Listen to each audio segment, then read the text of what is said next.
भाइयों और बहनों, प्रत्यक्षीकरण एक ऐसी मानसिक बल क्रिया है जो वातावरण में होने वाले अच्छे बुरे घटनाएं तथा दुर्घटनाओं का तत्कालिक दर्शन कराता है, ज्ञान कराता है। क्योंकि प्रकृति अपने संतान को जन्म से लेकर मृत्यु तक सब तरह का संपूर्ण साधन स्वयं देते रहता है। प्रमाण में मान लीजिए कि पहाड़ पर कोई तपस्वी तपस्या कर रहा है, उसे कृत्रिम भोजन करने की कोई आवश्यकता नहीं है, न खाने की न पीने की। वह प्रकृति जो है स्वयं उसे शुद्ध भोजन,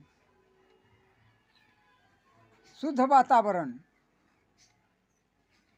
शुद्ध हवा एवं शुद्ध जल, शुद्ध अग्नि और शुद्ध मिट्टी और शुद्ध प्राणवायु निरंतर प्रदान करते रहता है। तपस्वी तपस्या करता रहता है, धीरे धीरे उस पर गंदगी बढ़ता जाता है, धूल कण बढ़ते जाता है, फिर भी उसे किसी भी तरह का कोई कमी महसूस होता है। वो स्वयं प्रकृति के द्वारा दिए गए भोजन को ग्रहण कर विसर्जित करते रहता है। इसलिए प्रकृति का दर्शन स्वयं पहले कीजिए कि प्रकृति जो है यह कार्य संपूर्ण।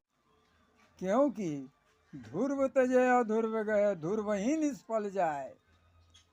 निश्चित वस्तु को छोड़कर जो अनिश्चित की ओर जाता है, उसका निश्चित वस्तु भी नष्ट हो जाता है, और अनिश्चित तो पहले ही से नष्ट है। इसलिए प्राकृतिक भोजन को छोड़कर जो कृत्रिम भोजन की ओर गए हैं, तो प्राकृतिक भोजन तो नष्ट हो गया। अब कृत्रिम भोजन के चक्कर में पड़े रहिए, तरह तरह का जो है दुख पीड़ा सहते रहिए, आबादी बढ़ाइए, बेरोजगारी बढ़ाइए, बीमारी बढ़ाइए।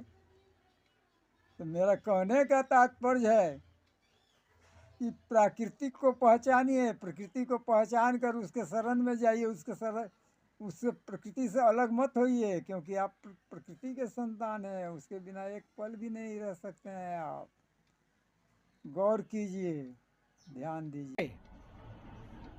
किसको जाता है? जो पूरे विश्व को दुख के दलदल में डाल दिया है।